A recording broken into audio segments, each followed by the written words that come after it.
पूर्णमदः पूर्णमिदं पूर्णात् पूर्णमुदच्यते पूर्णस्य पूर्णमादाय पूर्णमेवावशिष्यते।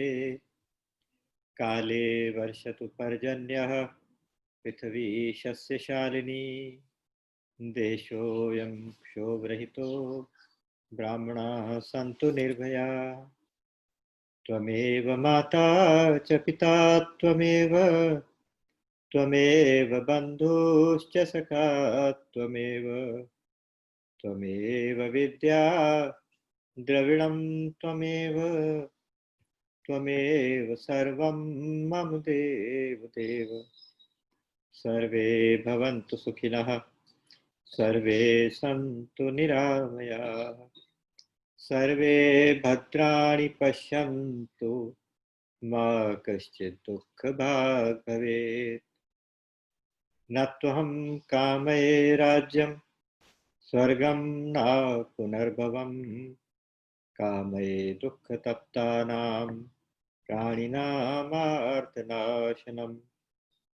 वंशी विभूषितकरान्नवनीरदाभात् पीताम्बरादरुणबिम्बफलाधरोष्ठात् पूर्णेन्दुसुन्दरमुखादरविन्दनेत्रात् कृष्णात् परं किमपि तत्त्वमहं न जाने।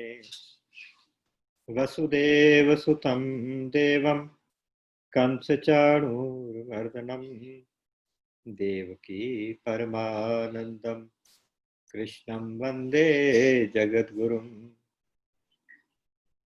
कार्पण्यदोषोपहतः स्वभावः पृच्छामि त्वां धर्मसम्मूढचेताः। यच्छ्रेयस्यान्निश्चितं ब्रूहि तन्मे शिष्यस्तेऽहं शाधि मां त्वां प्रपन्नम्।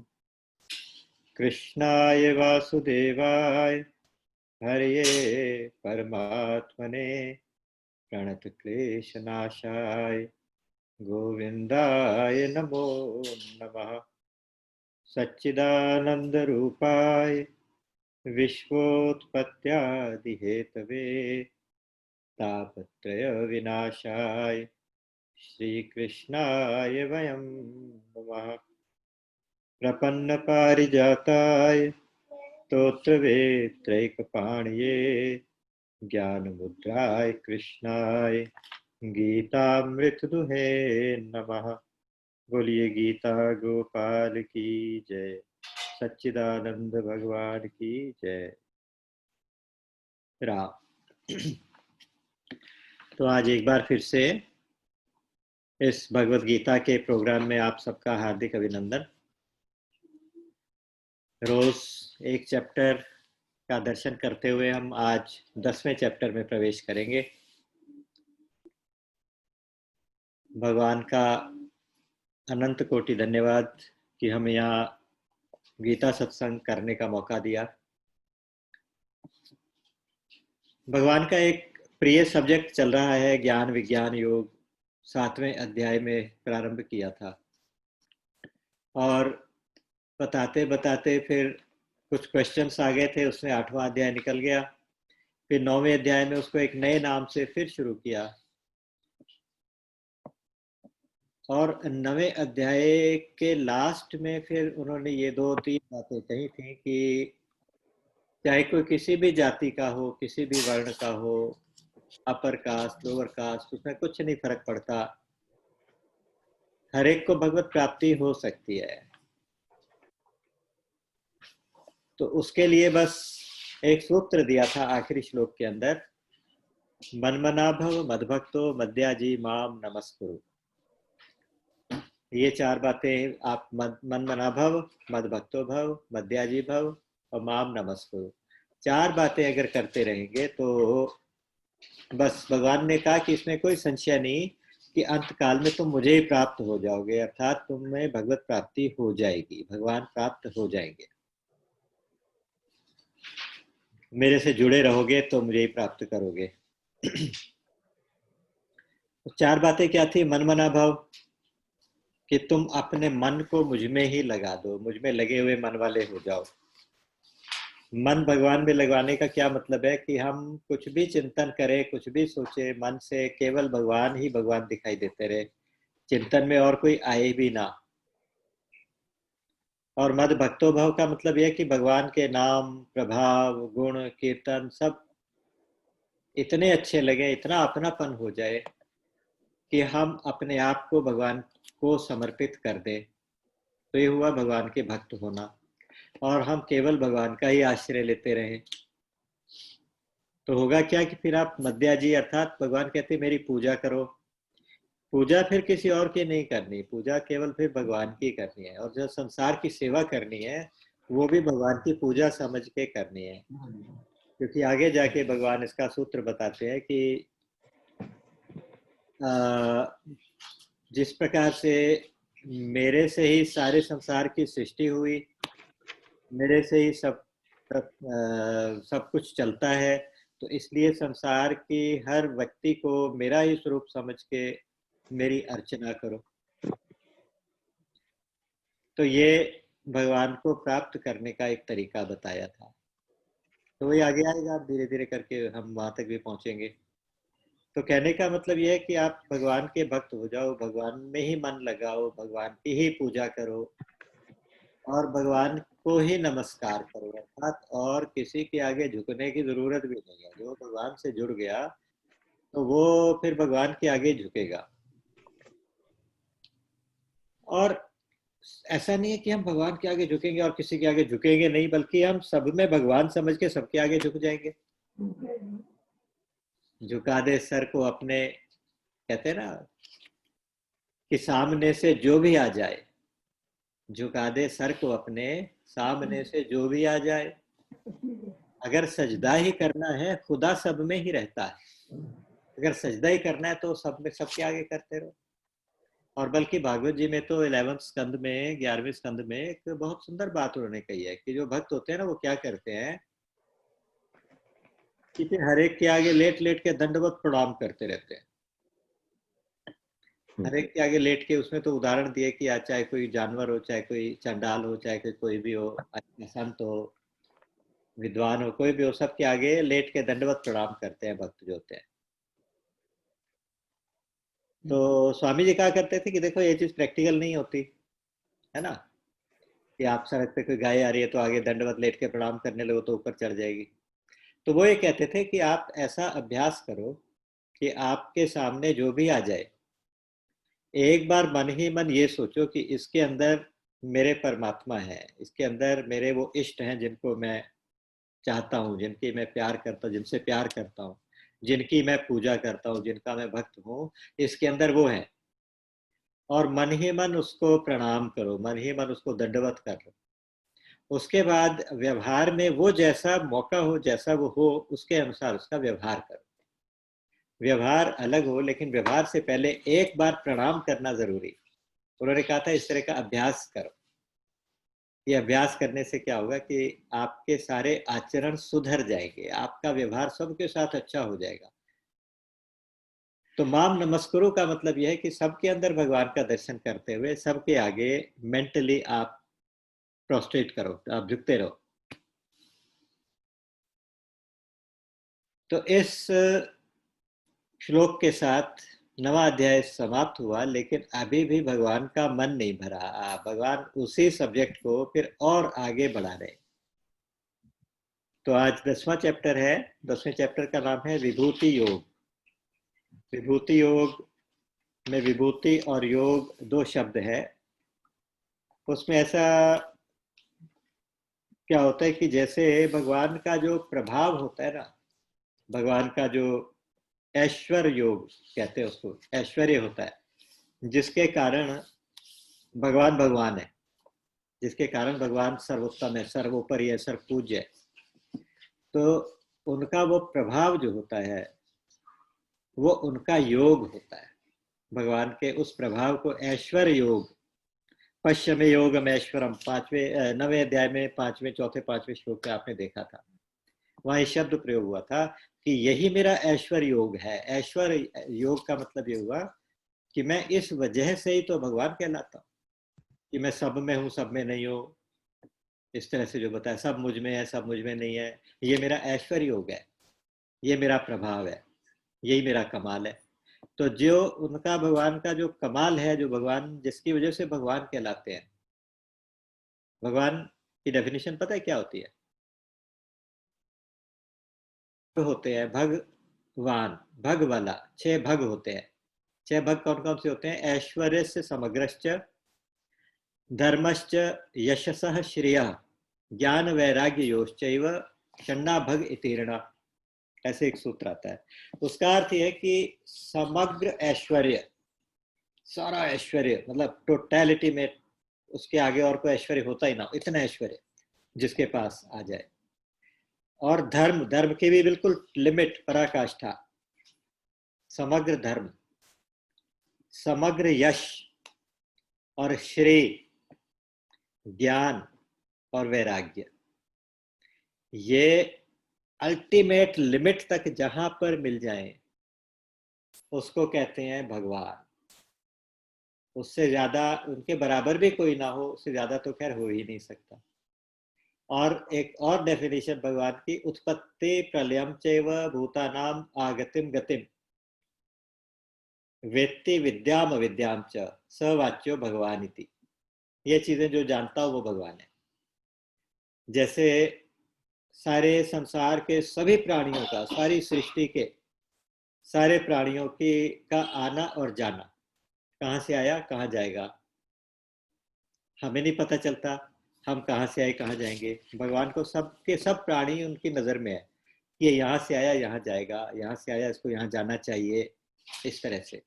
उत्पत्ति प्रलय भी वो जानते हैं, संसार की सृष्टि की उत्पत्ति कैसे, प्रलय कैसे होगी, कैसे हुई, कैसे होगी, वो सब कुछ पता है। उत्पत्तिम प्रलयम चैव भूतानाम आगतिम गतिम। फिर कहते हैं वेत्ति विद्याम अविद्याम च, विद्या और अविद्या को भी जानते हैं। तो ऐसे होते हैं भगवान। तो ये उनका प्रभाव है, ये उनका योग है, ये इनका ऐश्वर्य योग है, ऐश्वर्य योग। ये योग जहां प्रकट होता है, ये योग अगर किसी चीज में कुछ प्रकट दिखाई दे रहा है तो उसको भगवान की विभूति कहते हैं। कि खूब ऐश्वर्य दिखाई दे रहा है तो भगवान की विभूति, खूब धर्म दिखाई दे रहा है, यश दिखाई दे रहा है, कीर्ति दिखाई दे रही है ना, ज्ञान दिखाई देता है, वैराग्य दिखाई देता है, जिसके अंदर दिखाई देता है वो भगवान की विभूति है। और इसलिए भगवान ने यहाँ पे विभूति और योग, इन दोनों का वर्णन करना है। इस चैप्टर का नाम रखा गया विभूति योग, भगवान की विभूतियां। पीछे भी किसी ना किसी बहाने से अपनी विभूतियां भगवान गिनाते आए हैं, 7वें अध्याय में भी, 9वें अध्याय में भी। और यहाँ तो अब लाइन लग जाएगी, आप देखिएगा कैसे कैसे बताएंगे। तो भगवान ने कहा कि, शुरुआत करते हुए भगवान ने कहा कि भूय एव महाबाहो शृणु में परमम वचः यत्यहम प्रियमाणाय वक्ष्यामि हित काम्यया। अर्थात हे अर्जुन, तुम मुझ में बहुत ज्यादा प्रेम करते हो, इसलिए तुमसे सारी रहस्य की बातें मैं बता रहा हूँ। अपने रहस्य की सारी बातें सिर्फ उसी को बताई जाती हैं जहाँ प्रेम होता है, वहाँ दिल की बात कहने का मन करता है। तो ये मुझे लगता है कि ये जो ज्ञान विज्ञान और विभूति योग और वासुदेव सर्वम, ये सारे के सारे सूत्र, ये भगवान के मन की बात है, भगवान के हृदय की बातें हैं। तो इसलिए वो अपने प्यारे से कहना चाहते हैं, अपने प्रेमी भक्त से कहना चाहते हैं। प्रियमाण का मतलब होता है कि जो प्रेम करे, जो प्रियता, या कोई प्रसन्न हो जो, उसको भी प्रियमाण कहते हैं। तो क्योंकि तुम प्रसन्न हो रहे हो मेरी बातों से और तुम मुझ में प्रेम कर रहे हो, प्रेम से सुन रहे हो, तो इसलिए मैं तुम्हें बताता हूँ। भूय एव, दोबारा बताता हूँ, एक बार और बताता हूँ। और ये मेरे परम वचन है, भगवान कह रहे हैं। भगवान का जो ज्ञान विज्ञान है, ये भगवान के परम वचन है। भगवान अपना वैभव, अपना जो ऐश्वर्य योग बताएंगे, विभूतियां बताएंगे, और सब जगह अपना दर्शन करने का आज्ञा देंगे। ये सारा का सारा भगवान का परमम वचः, परम वचन है। और यही गुह्यतम है, ये सबसे ज़्यादा रहस्यमय है। तो इसलिए भगवान ने यहाँ पे वायदा किया कि अब मैं तुम्हें बताऊंगा, लेकिन बताऊंगा उससे मेरा कोई पर्पस सॉल्व नहीं हो रहा, इसलिए बताऊंगा। मुझे तुम्हारे से कुछ नहीं चाहिए, मैं तुम्हारे हित की कामना से बता रहा हूँ। क्योंकि तुमने प्रश्न किया 3 बार पीछे कि तुम्हारे लिए जो कुछ श्रेय हो वो मुझसे बताने की तुमने प्रार्थना की है, कि जिससे तुम्हारा कल्याण हो, तुम ये चाहते हो। तो अपना कल्याण चाहते हो तो तुम मेरे परम वचन को अब एक बार फिर से सुनो, ऐसा उन्होंने वायदा किया। और फिर आगे कहा राम, इसलिए उन्होंने कहा कि यो माम अजम अनादिम च वेत्ति लोक महेश्वरम असमूढ़ समर्थ्येषु सर्व पापै प्रमुच्यते। अर्जुन को अपने पापों से भी चिंता हो रही थी, पापों का भी डर लग रहा था। तो उन्होंने कहा कि तुम्हें कोई पाप नहीं लगा, सब पापों से मुक्त हो जाते हैं अगर तुम मुझे इस रूप में जान लो। किस रूप में? कि मैं अजन्मा हूं, मैं अनादि हूं और सारे लोगों का स्वामी हूं। ये तो हम जानते हैं, लेकिन हमारे व्यवहार से तो नहीं लगता कि हम जानते हैं। अगर हम जानते होते तो फिर हमारे से कोई गलत काम हो ही ना सकता। फिर हम भगवान के अस्तित्व पे प्रश्न भी नहीं उठाते, फिर हम इस बात पे प्रश्न नहीं उठाते कि भाई भगवान कैसे मिलेंगे। जो अज है, अनादि है, सर्वव्यापक है, सबके स्वामी है, तो उनको उनका पाना क्या मुश्किल है, वो हमेशा ही हमारे साथ है। तो वो अजन्मा है, उनका प्रकट होना भी दिव्य है, उनका अप्रकट हो जाना भी दिव्य है ना। उनका दिखाई देना दिव्य, तो उनका गायब हो जाना भी दिव्य। जन्म कर्म च मे दिव्यम एवं यो वेत्ति तत्वतः त्यक्त्वा देहम पुनर्जन्म नैति मामे। पीछे भी यही बात उन्होंने कही है कि मुझे इस प्रकार से जान जाओ कि मेरे जन्म और मेरे कर्म सारे दिव्य हैं। ये बातें ये कई बार कहेंगे, ये वाली बात कई बार कहेंगे कि तुम मुझे सिर्फ इतना जानो कि भगवान अजन्मा है, भगवान अनादि है। अनादि का मतलब यह है कि उनका स्टार्टिंग कब हुआ, भगवान कैसे उत्पत्ति भगवान की हुई, आप नहीं समझ पाओगे। क्यों नहीं समझ पाओगे? क्योंकि आप अब मेरे बाद ही हुए हो। जो हुए बाद में हो तो मेरी उत्पत्ति को तुमने कहाँ देख पाओगे।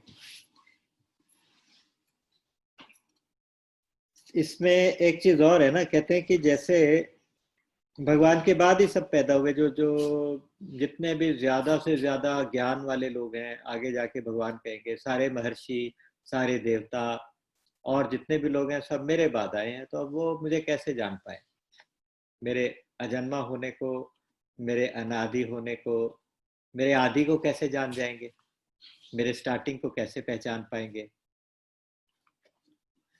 ये वैसे ही कुछ बात हो गई जैसे कोई छोटा सा 4-5 साल का बच्चा अपने मम्मी पापा से कहे कि मैं तुम्हें अपनी शादी पे नहीं बुलाऊंगा। एक बच्चा अपने पेरेंट्स की शादी की एल्बम देख रहा था, तो उसने देखा कि सबके फोटोज हैं, मेरा तो फोटो है ही नहीं। तो नाराज हो गया, कहता है कि देखो मैं अब तुम्हें अपनी शादी पे नहीं बुलाऊंगा क्योंकि तुमने मुझे अपनी शादी पे नहीं बुलाया, और मैं तुम्हें अपने बर्थडे पे भी नहीं बुलाऊंगा। अब मेरा 5th बर्थडे आ रहा है, तुमने मुझे अपने 5th बर्थडे पे बुलाया था कोई? अगर ये सारे पैदा ही भगवान के बाद हुए तो भगवान के पैदा होने को या भगवान के प्रकट होने को, भगवान के होने को कैसे जान सकते हैं? तो इसलिए उन्होंने कहा कि बस इतना जरूर जान सकते हैं कि भगवान अजन्मा है और भगवान अनादि है। उनका आदि समझ में नहीं आएगा किसी को, उनका स्टार्टिंग किसी को पता नहीं चलेगा। तो अब यहाँ चौथे और 5वें श्लोक में ये 20 गुण भगवान की 20 विभूतियां हैं कि ये सब भगवान के ही एक तरह से ऐश्वर्य योग का प्राकट्य है, एक्सप्रेशन है। फॉर एग्जाम्पल उन्होंने कहा बुद्धि ज्ञान मम सम्मोह क्षमा सत्यम दमः शमः सुखम दुखम भवो भावो भयम चा भयमेव च अहिंसा समता तुष्टि तपोदानम यशोयशा भवन्ति भावा भूतानां मत्त एव पृथग विधा। ये 20 प्रकार के गुण हैं। बुद्धि, ज्ञान, असम्मोह। असम्मोह मतलब क्लैरिटी इन थॉट। क्षमा, सत्य, दम, शम। दम और शम का मतलब होता है इंद्रियों का कंट्रोल और मन का कंट्रोल। सुख, दुख, उत्पत्ति, विनाश, भय, अभय, अहिंसा, समता, संतोष, तप, ज्ञान, यश, अपयश। तो ये अलग अलग 20 भाव हैं। भगवान कहते हैं ये सब मेरे से ही होते हैं, कि भगवान की चेतना से ही सारे भाव उत्पन्न होते हैं। सारे सूक्ष्म भाव भगवान की चेतना से ही उत्पन्न होते हैं। उन्होंने कहा कि जो पहले 7 महर्षि हुए, सप्त महर्षि। सप्त महर्षि वो होते हैं जो किसी भी मनवंतर में 7 सप्तर्षि होते हैं, वो 7 महर्षि कहलाते हैं। ये पीछे हम काल गणना थोड़ी सी बता आए थे, अभी थोड़ा रिवाइज करने के लिए बता देता हूं कि जब 4 युग बीत जाते हैं, 43 लाख समथिंग ऊपर हो जाता है उनसे, तो इतने इयर्स बीत जाने के बाद इस तरह के, ये एक चतुर्युगी होती है। इस चतुर्युगी के बाद उसको 1000 टाइम्स मल्टीप्लाई करें, उतना ब्रह्मा जी का एक दिन होता है। ब्रह्मा जी के एक दिन को कहते हैं कल्प। एक कल्प। उस कल्प के अंदर 14 बार मनु बदलते हैं,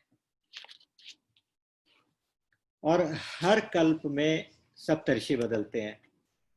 एवरी कल्प एक बार सप्तर्षि बदलते हैं और 14 बार मनु बदलते हैं। यहाँ पे उन दोनों का जिक्र भगवान कर रहे हैं। आजकल अगर देखा जाए तो हमारा जो 7वां, इस कल्प का 7वां मनु चल रहा है, वैवस्वत मनु। हम उनके राज्य में चल रहे हैं। जो 14 मनु है, अभी 7 Manu. Microphone is unmuted. 33 crore करीब इतने इयर्स, मतलब इतने इतने और हो जाएंगे। तो कहने का मतलब है कि ये जितने भी महर्षः सप्त पूर्वे, यानी शुरू में जो 7 सप्तर्षि हुए, चत्वारो 4 होते हैं, जो सनक, सनंदन, सनातन, सनत कुमार जो होते हैं ना, तो ये 4 होते हैं। ये चारों को ऐसा माना जाता है कि दिव्य हैं, ये अनादि हैं, ब्रह्मा जी के मानस पुत्र हैं, और इनकी आयु हमेशा 5 वर्ष के बच्चों जैसी रहती है। अवधूत घूमते हैं चारों, अपनी पूरी सृष्टि में, त्रिलोकी में घूमते रहते हैं। हरिशरणम का कीर्तन करते रहते हैं लगातार, और कहीं भी जब इनका मूड आता है तो बैठ जाते हैं। उनमें एक वक्ता बन जाता है, 3 श्रोता बन जाते हैं, और भगवत कथा करते रहते हैं। भगवान की कथा कीर्तन यही करते रहते हैं।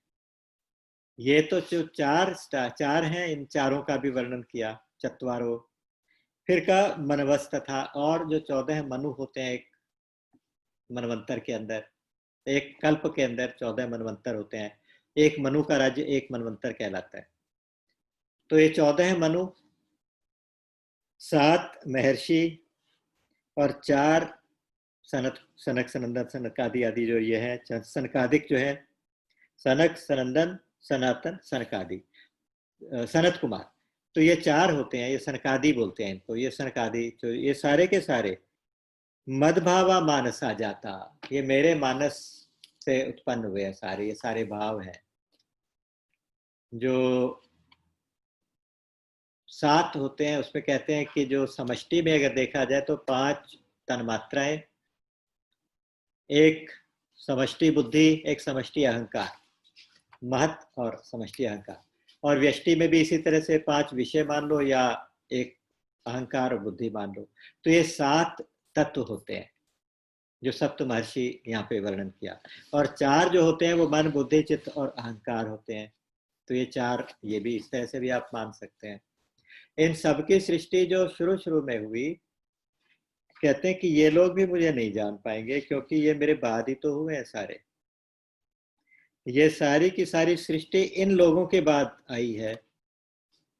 ये जो शुरू में 25 तत्व आए, सबसे सारी सृष्टि आई। एताम विभूतिम योगम च मम यो वेत्ति तत्वतः सो अविकंपेन योगेन युज्यते नात्र संशयः। तो ये वाली बात समझने वाली है। कहते हैं कि जो इस प्रकार का जो मेरा विभूति और योग है, क्या योग और विभूति है कि मैं ही सारी सृष्टि का आदि कारण हूँ, अर्थात सारी सृष्टि मेरे से ही उत्पन्न हुई है। मेरे कुछ मानस के भाव थे, उन भावों से सारी सृष्टि उत्पन्न हो गई है। तो इसलिए मैं तो अजन्मा हूं, मैं अनादि हूं, मुझे ये सब भी नहीं जान पाएंगे तो और तो कोई कैसे ही जान पाएगा। इस तत्व को जो समझ जाता है तो वो फिर क्या करेगा, वो बस निश्चल भक्ति, निश्चल अचल भक्ति मुझ में हो जाएगी उसकी। अविकम्पेन योगेन युज्यते। अविकम्प योग, अविकम्प योग का मतलब है कि जिसमें फिर कोई ट्रेम्बलिंग नहीं है, जिसमें कोई वेवरिंग नहीं है, जिसमें कोई मूवमेंट नहीं है, बस एक बार जुड़ गए तो जुड़ गए, स्टेबल। अविकम्पेन योगेन, ऐसे योग से वो फिर मेरे साथ जुड़ जाते हैं, इसमें कोई डाउट वाली बात ही नहीं है। अविचल भक्ति योग होता है वो। अब यहाँ वही बात कह रहे हैं कि अहम सर्वस्य प्रभवः, भगवान अपना प्रभाव बता रहे, सारा ये ऐश्वर्य बता रहे, ऐश्वर्य योग बता रहे। अहम सर्वस्य प्रभवः, प्रभवः का मतलब होता है उत्पत्ति, कि सबका मैं उत्पत्ति कारक, सबका मैं पैदा करने वाला, सबकी उत्पत्ति करने वाला मैं हूँ। मत्तः सर्वम प्रवर्तते, और मुझसे ही सारे मूवमेंट्स करते हैं, सारा व्यवहार करते हैं। यानी मैंने ही सबको उत्पन्न किया, मैं ही सबका पालन करता हूँ, मुझसे ही सारी सृष्टि चलती है। इति मत्वा भजन्ते माम बुधा भाव समन्विताः।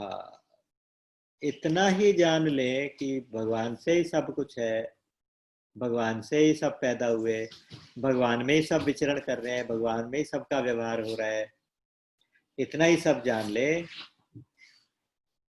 तो वो भाव से जुड़े हुए, अपने भाव सहित मेरे साथ जुड़ जाते हैं, भाव से मेरी पूजा करते हैं, मेरी भक्ति करते हैं और मेरा भजन करते हैं। इति मत्वा, ये मानकर, भजन्ते माम, मेरा भजन करते हैं। कैसे? बुधा, बुधा मतलब ये ज्ञानी, ज्ञानी जन, भाव समन्वित होके, बहुत भावपूर्ण हृदय से मेरी पूजा करते हैं, मेरा भजन करते हैं। वो भजन की प्रकार, भजन का स्टाइल क्या होता है और उससे फिर रिजल्ट क्या होता है, ये अगले 2 श्लोकों में बताएंगे। पहला स्टेप ये था कि आप भगवान को इस प्रकार से जान जाएं, भगवान का बेसिक ये जान जाएं, बेसिक कहने का भाव कि भगवान से ही सारी सृष्टि हुई, भगवान से ही सब कुछ चल रहा है, और इस सृष्टि में भगवान के अलावा और दूसरा कोई हो भी नहीं सकता। हम सब उसके अंदर हैं और वो सब हमारे, वो हम सबके अंदर है। ये समझने के बाद फिर भगवान का भजन करें। भजन कैसे करें? मच्चित्ता मदगत प्राणाः, अपना चित्त भी मुझे लगा दे, मुझ में ही लगे हुए चित्त से, अर्थात उनके चिंतन में मेरे अलावा और कोई भी ना आए, उनके थॉट्स में भगवान के अलावा और कोई भी ना आए।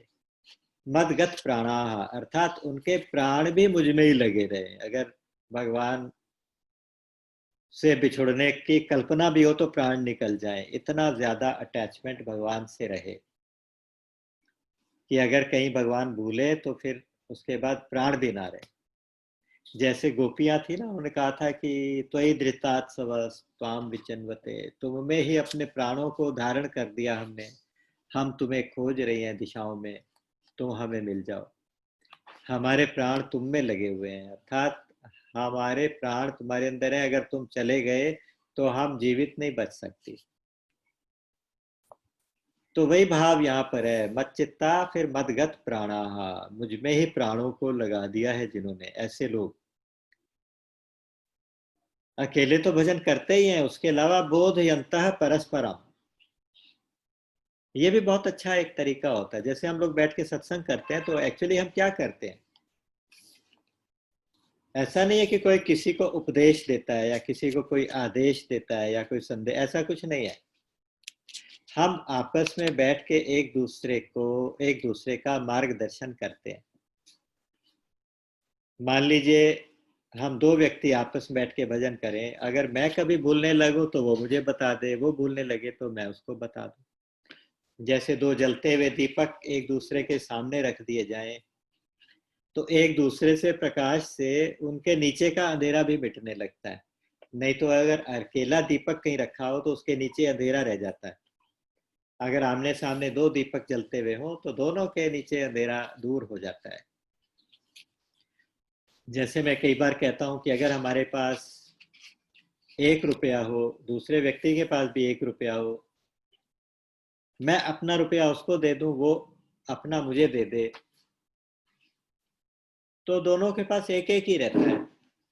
लेकिन जब भजन की बात, जब सत्संग की बात, जब अच्छे विचार, भगवान के बारे में बातें, अगर एक भाव मेरे पास है, एक भाव दूसरे व्यक्ति के पास है, दोनों एक दूसरे को देते हैं, तो दोनों के पास दो दो हो जाते हैं। इस तरह हमारा भाव बढ़ता चला जाता है, हमारा खजाना बढ़ता चला जाता है। तो यही यही एक इम्पोर्टेंस है आपस में बैठ के एक दूसरे के साथ भजन और सत्संग करने की। तो कहते हैं कि बोध यंतः परस्परम, एक दूसरे का बोध कराते रहते हैं, एक दूसरे को याद दिलाते रहते हैं, भगवान की याद दिलाते हैं। कैसे? कथयंतश्च माम भक्त्या, मेरे बारे में भक्ति से वो मेरे गुणों का, मेरे स्वभाव का और मेरी लीलाओं का एक दूसरे के साथ कथन करते हैं, कथा करते हैं। भगवान कैसे हैं, उन्होंने कैसी लीला की, उन्होंने उनका मेरे साथ क्या अनुभव है, मेरा भगवान के बारे में क्या अनुभव है, एक दूसरे को बताओ। एक दूसरे को बताने से क्या है कि एक दूसरे का लाभ, एक सबका सबका अपना अपना भाव बढ़ेगा। हालांकि ये कहा जाता है कि आप अपना भजन गुप्त रखो, लेकिन जो संत लोग होते हैं ना, वो कंजूसी नहीं करते। गूढ़ तत्व न साधु दुरावही, आरत अधिकारी जह पावही। जहाँ कोई अधिकारी मिले उसके साथ अपने अनुभव भी शेयर कर लो, कुछ नहीं होता, बल्कि भाव बढ़ता है। हाँ, मना इसलिए किया जाता है कि कहीं किसी अनधिकारी के आगे, किसी ऐसे नॉन डिजर्विंग पर्सन के आगे आप कह बैठो तो अपने भजन का खजाना कम होने लगता है। तो इसलिए अगर आपके साथ कोई अच्छे सत्संगी संत हैं, कुछ सत्संगी हैं, साधक हैं, रियल साधक, तो उनके साथ अपने आप भजन शेयर कर, अपने अपने भजन का रहस्य भी शेयर कर सकते हो। तो यहाँ पे कहा गया कि मच्चित्ता मदगत प्राणा, मुझ में चित्त लगा के, मुझ में ही प्राणों को लगा के, बोधयंतः परस्परम, एक दूसरे को याद दिलाते, भगवान की याद दिलाते हुए, कथयंतश्च माम भक्त्या, भक्ति से मुझे मेरी कथा करते हुए, मेरे बारे में वर्णन करते हुए, तुष्यंति च रमंति च, संतुष्ट रहते हैं और अपने आप में मस्त रहते हैं, भगवान में रमण करते रहते हैं। रमण करने का मतलब कि वो आनंदित रहते हैं, खुश रहते हैं।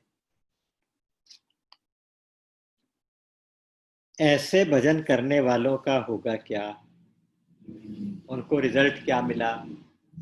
तो यहाँ भगवान बहुत बड़ा एक आश्वासन दे रहे हैं, बहुत बड़ी बात हम लोगों के लिए कह रहे हैं। उनका कहना है कि इस प्रकार जो भजन करता रहेगा उसको ज्ञान भी मैं दूंगा, भक्ति भी मैं दूंगा, ज्ञान भी मैं दूंगा, कर्मयोग भी उसका सिद्ध करूंगा। अर्थात उसकी बुद्धि में समता भी पैदा करूंगा, उसकी बुद्धि में ज्ञान का प्रकाश भी करूंगा। उन्होंने कहा कि तेषाम सतत युक्ता नाम भजताम प्रीति पूर्वकम ददामि बुद्धि योगम तम ये माम उपयांति ते तेषामेवानुकंपार्थम अहम अज्ञानजम तमः नाश्याम्यात्म भावस्थो ज्ञान दीपेन भास्वता। ये दोनों चीजें दोनों श्लोक बहुत सुंदर लगते हैं कि कुछ नहीं जानते, बस भगवान के बारे में इतना पता है कि भगवान अज है, अनादि हैं, वही सबके मालिक हैं, वही हमारे मालिक हैं, और उन्हीं की हम कथा करते हैं, उन्हीं का भजन करते हैं, उन्हीं का नाम लेते हैं, आपस में एक दूसरे के साथ बैठ के वही चर्चा करते हैं और उनसे इतना प्यार करते हैं जैसे हम अपने प्राणों को प्यार करते हैं, इतना प्यार उनसे करते हैं। तो इस प्रकार से प्रीति पूर्वक भजन करने वालों का भगवान करते क्या है? ददामी बुद्धि योगम तम, उनको बुद्धि योग दे देता हूँ। बुद्धि योग मतलब उनकी बुद्धि में समता पैदा कर देता हूँ, समत्व पैदा कर देता हूँ। बुद्धि योग का मतलब बुद्धि में समता, समता का मतलब वो दुख सुख से फिर परेशान नहीं होंगे, हानि लाभ हो जाए तो परेशान नहीं होंगे, कहीं कोई काम बिगड़ जाए, सुधर जाए तो कोई ज्यादा फर्क नहीं पड़ेगा, वो ऐसे समता में रहेंगे। क्योंकि फिर उनके हिसाब से अगर भगवान हमारे सुहृद हैं, सुहृदम सर्वभूतानाम, सर्वलोक में ईश्वरम भी है, 5वें अध्याय में आया था, तो ऐसे भगवान के होते फिर हमें किस बात की चिंता। तो वो फिर सम हो जाते हैं, उनका बुद्धि योग हो जाता है सिद्ध। और दूसरी बात भगवान कह रहे हैं, और मैं क्या करता हूं कि उनके हृदय में एक प्रकाशित ज्ञान का दीपक मैं जला के रखता हूं। ज्ञान का दीपक जला के उनके अंतःकरण में मैं रख देता हूं, अर्थात उनको अपने आप तत्व ज्ञान भी हो जाता है, भगवान का ज्ञान भी हो जाता है। तो इतना बड़ा आश्वासन भगवान ने दिया कि उनके अंदर का अंधकार, अज्ञान से हुआ अंधकार मैं दूर कर देता हूँ और उनके अंदर ज्ञान का दीपक जला देता हूँ। इतनी बातें सुनने के बाद अर्जुन तो धन्य हो गया, कृतकृत्य हो गया, हाथ जोड़ के एकदम खड़ा हो गया और वो भगवान की स्तुति करने लगा। भगवान की दो चीजें होती है, एक स्तुति होती है, एक प्रार्थना होती है, एक उपासना होती है। अलग अलग आपने देखा होगा कि कई स्तुति के मंत्र होते हैं, कोई उपासना के होते हैं, कोई प्रार्थना के होते हैं। कुछ मंत्र में जैसे गायत्री मंत्र है, गायत्री मंत्र में तीनों चीजें आ जाती हैं, स्तुति भी है, प्रार्थना भी है, उपासना भी है। नहीं तो और स्तोत्र होते हैं जैसे स्तुति प्रार्थना उपासना के, उसमें कई सारे श्लोकों का एक ग्रुप होगा, उसमें कुछ स्तुति है, कुछ उपासना है, कुछ इस तरह से, लेकिन प्रार्थना है। लेकिन गायत्री मंत्र ऐसा है जिसमें तीनों चीजें एक ही मंत्र के अंदर है। तो यहाँ इंसिडेंटली ये बात आ गई बीच में, मैं आपको बताना चाह रहा हूँ कि यहाँ वो स्तुति करने लगा और आगे जाके फिर प्रार्थना करेगा अर्जुन। स्तुति क्या है? परम ब्रह्म परम धाम पवित्रम परमम भवान पुरुषम शाश्वतम दिव्यम आदिदेवम अजम विभुम आहुस्त्वाम ऋषयः सर्वे देवर्षि नारदस्तथा असिलो देवलो व्यासः स्वयं चैव भविष्य में सर्वमेतद्दितं मन्ये यन्मां वदसि केशव न हि ते भगवन् व्यक्तिं विदुर्देवा न दानवाः स्वयमेवात्मनात्मानं वेत्थ त्वं पुरुषोत्तम भूत भावन भूतेश देव देव जगतपते। बहुत सुंदर प्रार्थना है, स्तुति है, बहुत सुंदर स्तुति है। वो क्या कह रहा है कि हे परम ब्रह्म, हे परम धाम, आप महान हैं, आप पवित्र हैं। जैसे ना भगवान की स्तुति में कहते हैं विष्णु सहस्रनाम में, पवित्राणाम पवित्रम यो मंगलानाम च मंगलम, पवित्रों में सबसे अधिक पवित्र, मंगल में सबसे अधिक मंगल, मंगल कार्यों में सबसे बड़ा मंगल करने वाला, पवित्र करने वालों में सबसे बड़ा पवित्र करने वाला। यहाँ भी कहा परम पवित्र। और आप शाश्वत हैं। शाश्वत का मतलब आदिकाल से जैसे हैं वैसे के वैसे ही है, सनातन पुरुष हैं, शाश्वत है, शाश्वत हमेशा रहने वाले हैं, दिव्य हैं, आदिदेव हैं, अजन्मा हैं और सर्वव्यापक हैं। फिर कहते हैं ऐसा आपको सब के सब ऋषि हैं, देवर्षि नारद हैं, असित हैं, देवल हैं, व्यास हैं, इतने सारे लोग, ये सब लोग कहते हैं, प्लस आप भी यही बात कह रहे हैं, आपने भी मुझे अभी अभी यही बातें बताई। इसमें बहुत सारे ऋषि मुनियों का जो सर्वज्ञ कहे जाते हैं और बहुत उनकी सबकी अपनी अपनी महिमा है। असित जी हैं, देवल जी हैं, व्यास जी हैं, नारद जी हैं। इन सब के बारे में डिटेल करने की जरूरत नहीं है, बस ये समझ लीजिए कि ये जो बड़े बड़े देवर्षि, बड़े बड़े महर्षि जितने भी हुए उन सब में ये शीर्ष लोगों में से हैं। ये सब लोग भी अलग अलग जगह पे जाके, जैसे मार्कंडेय हो गए, अंगिरा हो गए, अत्रि जी हो गए, ये सारे के सारे लोग शीर्ष लोगों में से, टॉप लोगों में से, वो सब लोग भगवान के बारे में यही बातें करते हैं जो इन्होंने अभी अभी कही है ना कि आप क्या क्या है। और केवल वही लोग नहीं करते, भगवान आपने भी तो अभी मेरे लिए यही बात कह के बताई है, आप ही ने तो बताई है अपने ऐश्वर्य योग की बातें। इसलिए हे केशव, आप ये मत समझना कि मैं डाउट कर रहा हूं इस बात पे। आप जो कहते हैं आपका एक एक वचन सत्य है, एक एक वचन ठीक है। आप जो कुछ कह रहे हैं वो मैं जो आप कहते हैं सर्वमेतद ऋतम मन्ये, एतद ऋतम मन्ये। ऋत और सत्य दो शब्द होते हैं। ऋत का मतलब भी सत्य होता है, लेकिन थोड़ा सा एक सूक्ष्म फर्क होता है। तो उन्होंने कहा कि ये सब कुछ मैं सत्य मानता हूं, सिद्धांत रूप से सत्य मानता हूं, क्योंकि आपके प्रकट होने को ना तो देवता जान सकते हैं ना दानव जान सकते हैं। अगर कोई कुछ उस बारे में कह सकता हो तो आप ही अपने आप से अपने आप को जान सकते हैं। जैसे हम ब्रह्म चालीसा का पाठ करते हैं ना, तो उसमें कहते हैं कि आप ही खुद को जानने योग्य, आपको जानने योग्य आपके अलावा और कोई भी नहीं है। वेत्तासि वेद्यम च परम च धाम त्वया ततम विश्व अनंत रूप। भगवान की स्तुति करते हुए अर्जुन ने कहा आगे 11वें अध्याय में, वेत्ता भी आप हैं, वेद्य भी आप हैं, अर्थात जानने वाले भी आप हैं और जिसको जाना जाए वो भी आप हैं। तो इसका मतलब आप ही आपको जानने वाले हैं। और अगर कहीं कोई कुछ जानेगा तो आपकी कृपा से ही जानेगा। आप उसको चूज करेंगे, वो चोजन वन होगा, वही आपको केवल जानेगा। सोई जाने ही देव जेऊ जनाई, जानत तुम्हें तुम्हें हुई जाई। क्योंकि आप अंदाजा लगा के देखिए कि हम भगवान को जान भी कैसे सकते हैं। हमारे पास जो इंद्रियां हैं, जो मन है, जो बुद्धि है, अंतःकरण, जो कुछ भी है, हमारे पास जितना भी इक्विपमेंट है वो सारा का सारा इसी प्रकृति का हिस्सा है। और वो प्रकृति के परे का तत्व है, प्रकृति से बहुत सूक्ष्म, बहुत परे, बहुत स्ट्रांग, बहुत पावरफुल तत्व है। उसको प्रकृति से जाना नहीं जा पाएगा। विज्ञातारमरे केन विजानीयात, हमारे उपनिषद ने कहा कि जो सबका जानने वाला है उसको कैसे जाना जा सकता है, नहीं जाना जा सकता। वही हमको जानता है। आंख सबको देखती है, तो आंख को कौन देखेगा? आंख को आंख तो नहीं देख सकती। आंख को उसके पीछे कोई बैठा है तो मन वो देखेगा। मन के पीछे बुद्धि बैठी है, मन को बुद्धि देखेगी। बुद्धि के पीछे स्वयं आत्मा बैठा है, उसको आत्मा देखेगा। आत्मा के पीछे कोई नहीं है, उसको कौन देखेगा? उसी तरह से भगवान को कहा कि आप ही सबके कारणों के भी कारण हैं। आपको ना तो कोई देवता जान सकते हैं, ना कोई दानव जान सकते हैं। आप ही आप स्वयं अपने आप को जान सकते हैं। हे भूत भावन, हे भूतेश, हे देव देव, हे जगत पिता, इतने सारे विशेषण।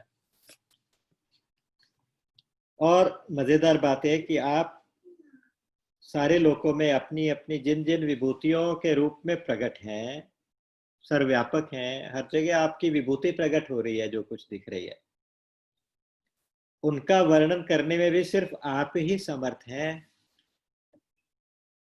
और केवल वर्णन नहीं कह रहा, अशेषेण वर्णन करना है। अशेषेण मतलब व्याकी कुछ भी ना रहे, इतना वर्णन करो, इतना अच्छे से मुझे अपनी विभूतियां बताओ। और वो विभूतियां केवल आप ही बता सकते हैं। पहले कह दिया कि मैं आपकी विभूतियां आपसे वर्णन करने के लिए कह रहा हूं। इसका मतलब ये नहीं है कि मैं आपकी बातों के ऊपर कुछ शंका कर रहा हूं। आप जो कहते हैं बिल्कुल परम सत्य है, ठीक है। और उसके बाद ये ऑल इंपॉर्टेंट जो श्लोक है 17वां, प्रार्थना के रूप में है। स्तुति के बाद प्रार्थना है। प्रार्थना में उसने कहा है कि कथम विद्यामहम योगे स्वांस तथा परिचिन स्वांस सदा परिचिंतयन् केषु केषु च भावेषु चिंत्योसी भगवन मया। भगवान आपसे प्रार्थना यह है कि आप कृपा करके मुझे ये बताएं कि मैं किन किन भावों में आपका चिंतन करूं, किन किन तरीकों से, किन किन रूपों में आपका चिंतन करूं। और निरंतर इस तरह से पूरी तरह से चिंतन करता हुआ मैं आपको प्राप्त कैसे करूं, आपको कैसे जानूं, तो आप मुझे ये बताओ। विस्तरेण आत्मनो योगम विभूतिम च जनार्दन भूयः कथय तृप्तिर्हि शृण्वतो नास्ति मे मृतम। जैसे हम कुछ खाने बैठे, कोई चीज अच्छी लगे, टेस्टी लगे तो बार बार लेना चाहते हैं। तो आज अर्जुन भगवान की इन बातों को बार बार सुनना चाहते हैं। कहते हैं भगवान मेरी तृप्ति नहीं हो रही, आप इतना मीठा बोल रहे हो, इतनी अच्छी बातें बोल रहे हो, मेरी तृप्ति नहीं हो रही। आप कृपा करके अपनी सारी विभूतियां, सारा योग ऐश्वर्य आप कंप्लीटली वर्णन करके दिखाओ मेरे लिए। अब भगवान कहते हैं कि ठीक है अर्जुन, वर्णन तो मैं कर दूंगा, तुमने ठीक कहा, बिल्कुल वो तो ठीक है, लेकिन मेरी विभूतियों का कोई अंत तो है नहीं, तो इसलिए मैं उनको कंप्लीटली तो नहीं बता पाऊंगा। मैं उनको सिर्फ शॉर्ट में बता दूंगा, संक्षेप में बता दूंगा।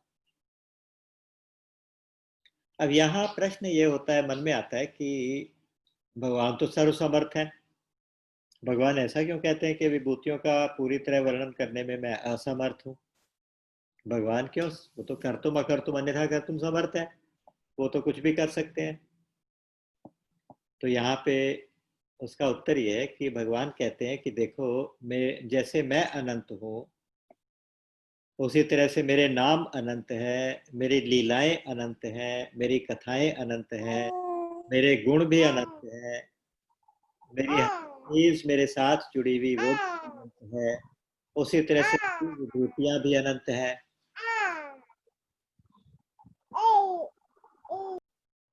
राधे। उस तरह से मेरी विभूतियां भी अनंत हैं।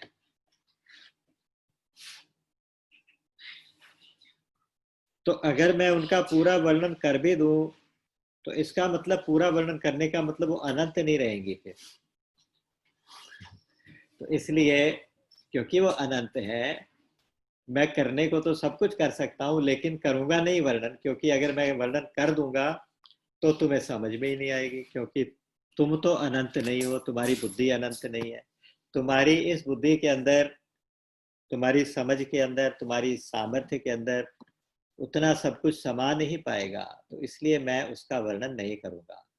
तो इसलिए मैं संक्षेप से वर्णन करूंगा, और संक्षेप से वर्णन करते करते भी भगवान ने इतना विस्तार किया है कि वो बस आगे जाके मजा ही आ जाएगा। तो उसके बाद भगवान ने सबसे पहला जो कहा, उसमें एक तरह से सार दे दिया। पहला श्लोक जो 20वां श्लोक है, उसमें भगवान ने एक सार सा दे दिया। अहमात्मा गुडाकेश सूर सर्वभूताशय स्थितः अहमादिश्च मध्यम च भूतानामंत एव च। इतनी सी बात कह के उन्होंने सब कुछ कह दिया। उन्होंने कहा कि हे गुडाकेश, हे अर्जुन, मैं सारे भूत प्राणियों के हृदय के अंदर बैठा हुआ अंतरात्मा हूँ, आत्मा के रूप में सबके अंदर सर्वव्यापी रूप से बैठा हूँ, सर्वव्यापक रूप से बैठा हूँ, और मैं ही सारी सृष्टि का स्टार्टिंग पॉइंट हूँ, मैं ही सारी सृष्टि का सेंटर पॉइंट हूँ, और सारी सृष्टि का एंड पॉइंट भी मैं ही हूँ। कोई भी चीज आप देखें, उसका स्टार्टिंग भी भगवान से, बीच में भी वो भगवान, अंत में भी भगवान, और हर समय अंतर्यामी रूप से, सर्वव्यापक के रूप से वो हमारे हृदय के अंदर बैठे हुए हैं। अहम आत्मा खुदाकेश, मैं आत्मा के रूप में बैठा हूं। तो इस तरह से कह के अब भगवान ने अपनी बहुत सारी विभूतियां गिनवानी शुरू की है। अच्छा, जितना पोर्शन मैंने डिटेल में करना था उतना तो मैंने बताया। उसके बाद जो विभूतियां हैं, वो केवल एक बार रीडिंग लगाने की जरूरत है। वो आप लोग अपने अपने आराम से बैठ के रीडिंग लगाएं और उनके बारे में देखें, विचार करें। उससे मैसेज क्या मिलेगा वो मैं आपको बताऊंगा। तो यहाँ पे उन्होंने कहा कि देखो,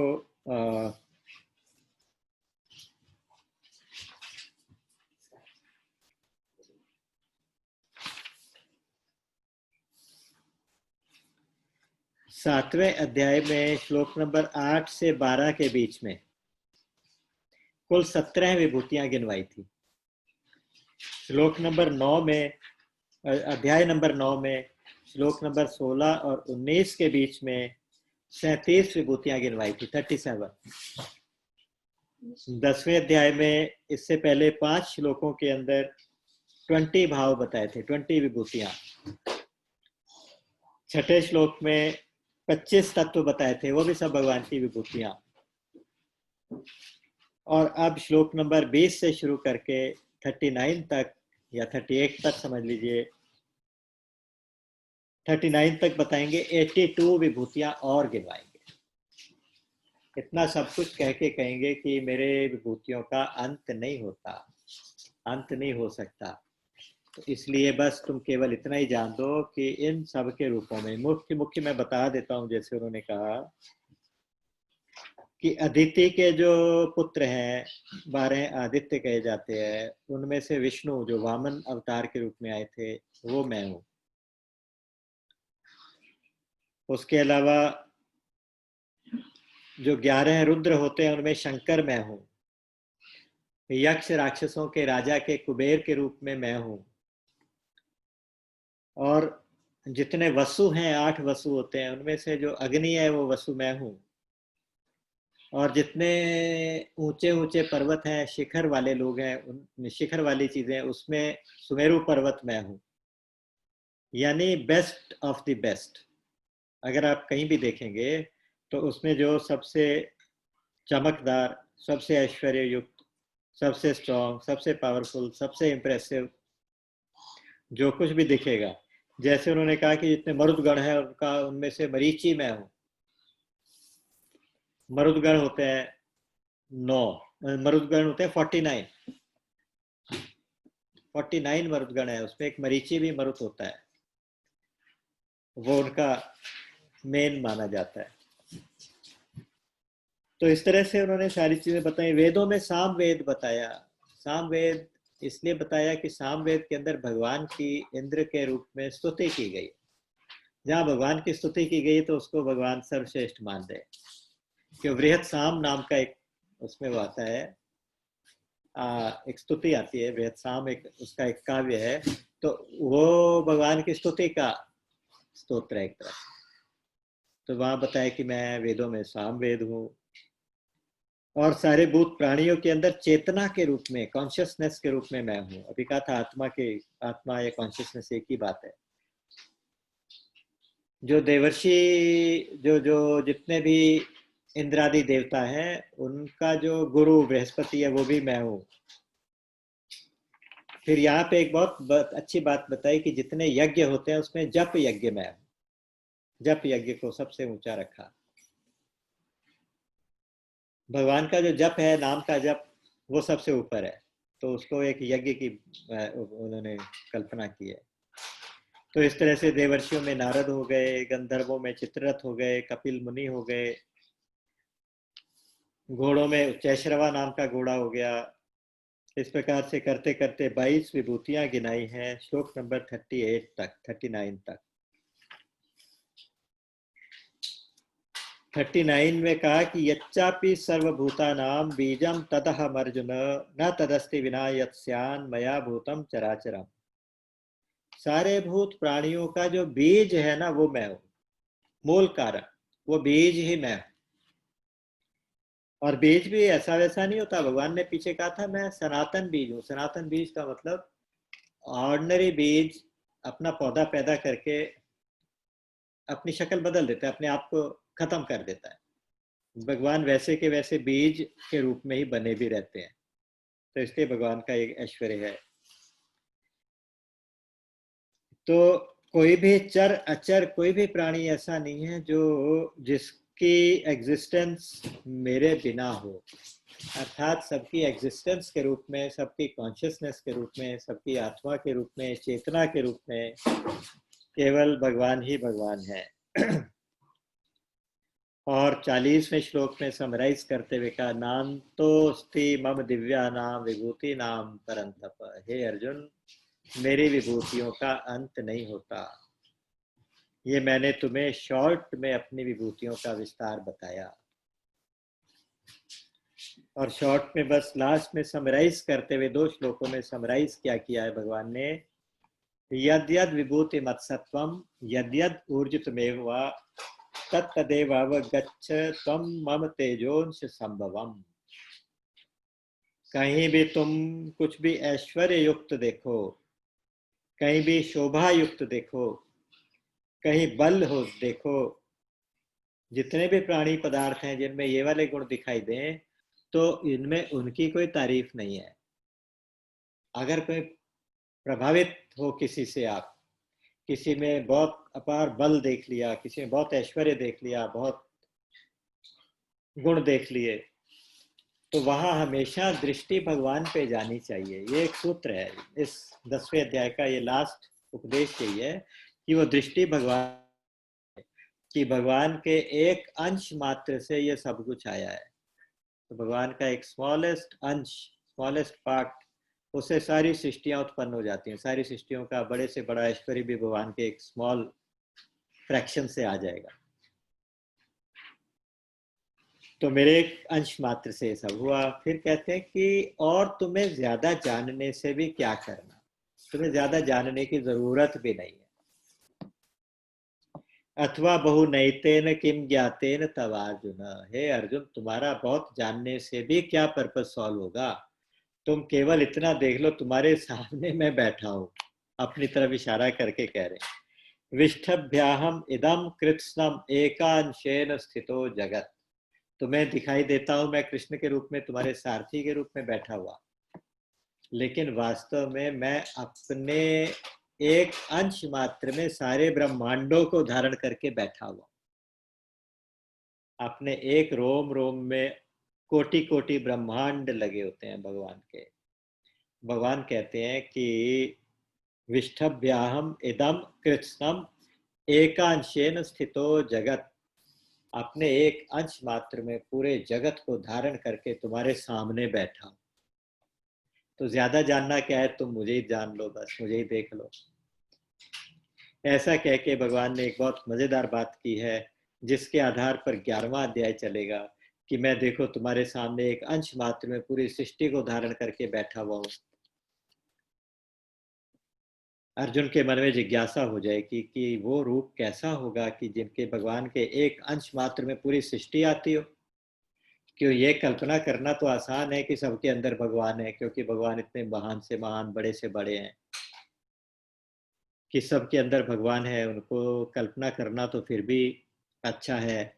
जैसे 10वां अध्याय तो इस सूत्र के ऊपर है कि सबके अंदर भगवान। 11वां अध्याय इस सूत्र पे चलेगा कि जैसे भगवान के अंदर सब, पहले तो आया था सबके अंदर भगवान, अब आएगा भगवान के अंदर ही सब कुछ। तो उस आधार पर 11वां अध्याय स्टार्ट होगा। आज समय सीमा के अंदर आज यहीं पे विराम देंगे, और मुझे लगता नहीं है कि इसमें कुछ पूछने वाली भी कोई बात है। 10वां अध्याय इतना जरूर सजेस्ट करूंगा कि सबको पढ़ना चाहिए, क्योंकि पढ़ने के बाद आप देखेंगे कि जब 11वां अध्याय होगा, कि 11वें अध्याय में मेरा मानना यह है कि उस अध्याय के पढ़ते पढ़ते आपको भगवान के दर्शन होने लगे। जो जो भगवान वर्णन करें, जैसा जैसा अर्जुन वर्णन करे, बिल्कुल वैसा वैसा सामने दिखाई देने लगे, तो फायदा है। तो लगेगा कि हाँ, हमने 10वें अध्याय तक अच्छा सा पाठ किया। और मेरा दावा है कि ऐसा हो जाता है, ऐसा होता है। 11वां अध्याय पढ़ते पढ़ते साक्षात वो सारा दर्शन भगवान के विश्व रूप का, विराट रूप का होने लगता है। तो उस विराट रूप के दर्शन करने के लिए हम कल फिर चलेंगे। कल अक्षय तृतीया भी रहेगी, और कल का किया हुआ कोई भी पाठ अक्षय हो जाएगा। उस 11वें अध्याय में भगवान की एक स्तुति आएगी, तो स्तुति को भी हम करेंगे। तो इसलिए स्तुति का पाठ करेंगे, भगवान जरूर हमें अपने उस विराट रूप का दर्शन करवाएंगे। इसी आशा के साथ आज यहीं पे हम विराम देंगे। राम अमित गुण सागर, थाह कि पावहि कोई, संतन सन जस किछु सुनेऊ, तुम ही सुनायो सोई। बोलिए गीता गोपाल की जय, सच्चिदानंद भगवान की जय। राम।